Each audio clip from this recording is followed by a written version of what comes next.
hoping they come back. The next 24 hours are crucial. So we're working really hard to get them healthy to where they can give us a lift. Kenny, what have you missed with JJ being out? Great question. It's funny that you asked that question now. But anytime you miss a guy that's been in this program 3 or 4 years, he brings experience. He brings knowledge of what's going on against other teams and also what's going on with this team. He averages 10 points, 5 rebounds, but there were games where he was better than that. His influence on this team is vital to this team. And we've been going to war without him, hoping and praying that he comes back sooner than later. Glad to see him, get to the point where he can do stuff on the floor, work out, and hopefully he gives us a spark when he does come back. Kenny, just going back to Dennis really quickly, it seemed like, that everyone here on the team really loved being around him and that he was, just loved being here as well. If you could just give us just a bit of information about, how the team took the news that he's not going to be cleared to play here anymore. Again, I understand your question, but I got to respect Dennis and his privacy.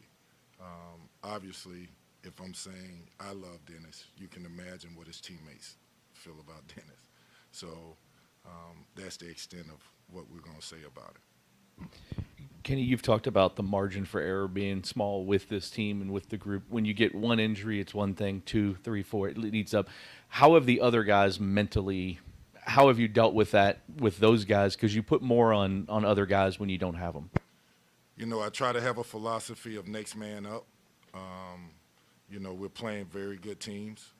And to be honest with you, I need dudes to max out.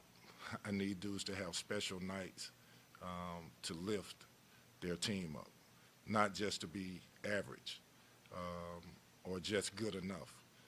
You have to, in certain cases, you have to dominate your position, and I always say in one more. So dominate your position and outplay another one for the next man. It's unfortunate, but it's what the game is. Injuries are a part of this game, and that's why you have a roster, and the next player got to stand up and produce. What do you think of Jovanovic's performance the other night, and also your thoughts on he and the core forward going forward now? I thought, my first thing how I would answer that is I asked D'Lo, how do you feel you played? Are you better than what you played?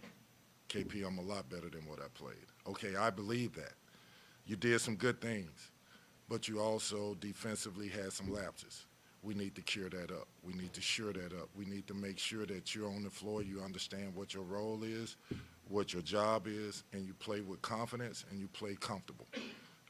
Emmanuel the same. I need Emmanuel to come in and rebound, bring a physicality to the game, and we need his size.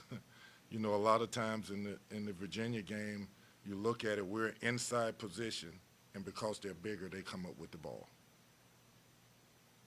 Kenny, with some of the things that have happened that are kind of out of your control, like with Dennis's situation, do you ever feel like snake bit? Like, do you ever just come in like it's Murphy's Law and you seem to stay positive, but how?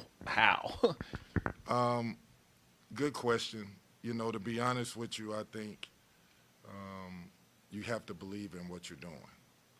And you have to know that the kids are capable of doing what you're asking them to do. Obviously, there are going to be things out of your control that's going to happen. That's called life. And what I'm trying to teach to young people is life. We're masquerading it as basketball, but it's really life. There are things that are not going to fall your way at times. In the old days, I say the old days, but I grew up believing that nothing ever happens great first. We're building a program brick by brick. So there's going to be some rocky roads. I'm good with that. There are going to be rocky days. I'm good with that. How do we respond to it? How do we fight through it? How do we keep believing in what we're doing? That's the most important thing for me. Hopefully that answers the question. I guess, Kenny, I was going to ask that, but I guess in terms of a follow, has there been times at all this season where it's maybe been tougher than last year, especially because of, you recruited some of these guys in and it's just the ebbs and flows that's come with it? Hard to say that if it's been tougher than last year. For me, it's been about day by day figuring out how do I get them to understand winning basketball. Day by day, we're a very young team. How do I get them to understand what this program is, what it's been traditionally? How do I get them to understand that how vital they are to each other? Guys, I can't overstate that. One player, two players can't do this alone.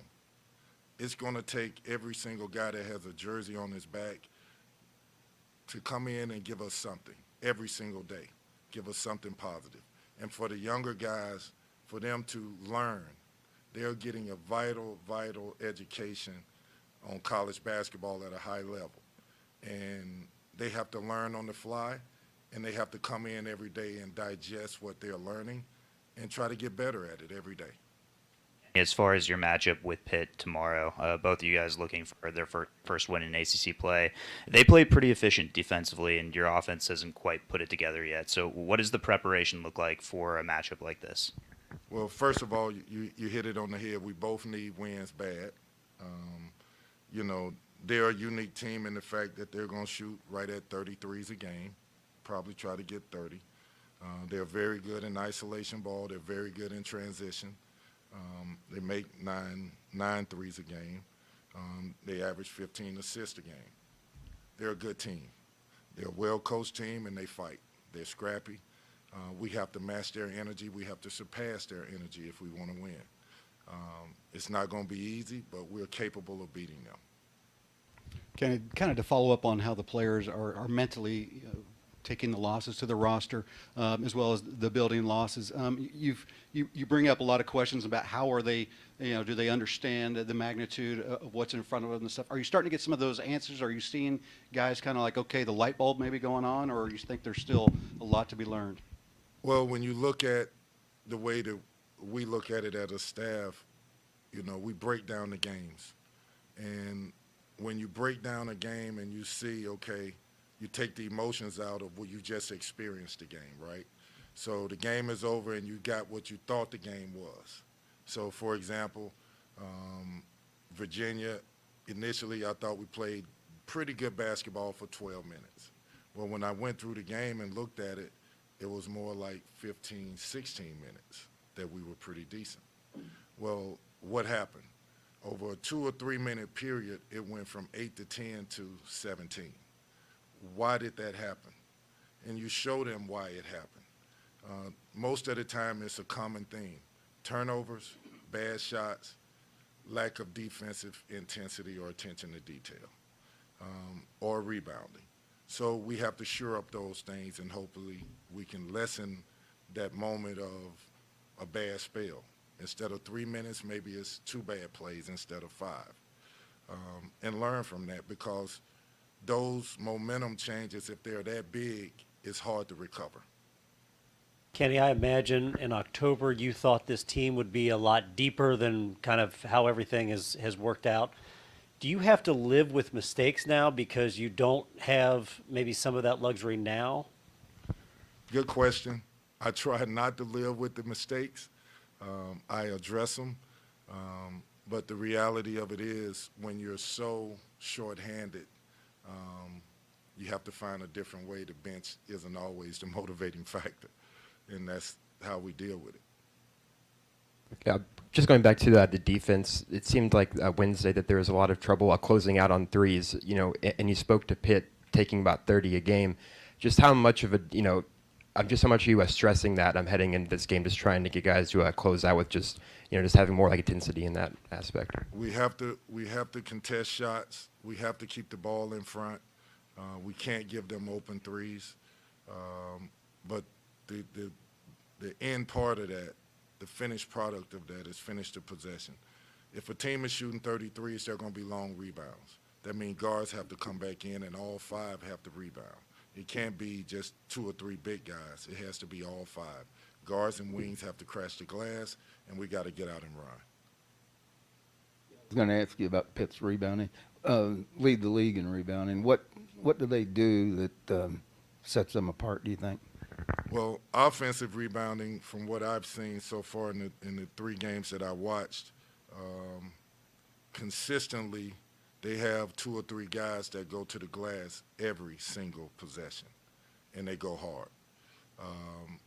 So that creates a situation where you cannot ever ball watch.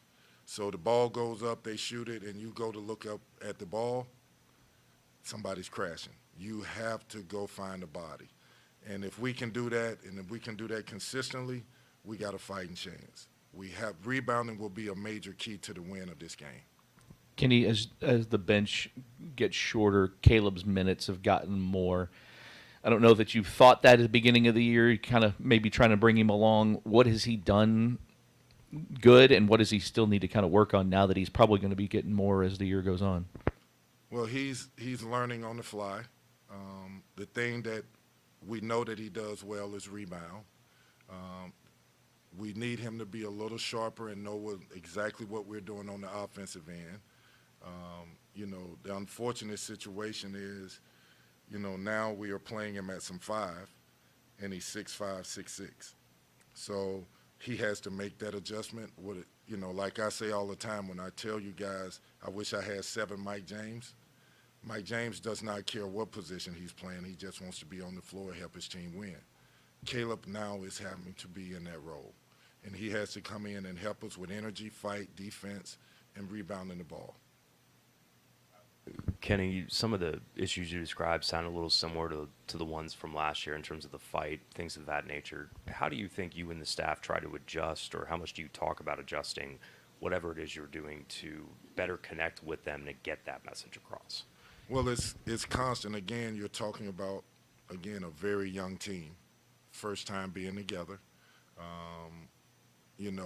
and the reality of it is they don't all the time play hard, and we need them to continue to fight harder and play better for longer stretches. When we do, we're competitive. When we don't, teams separate from us. We show them on film, we talk about it, we do a bunch of stuff individually, sitting down with players, we do it in groups. Everything that we can do as a staff and as a coach, as a mentor, we try to address it.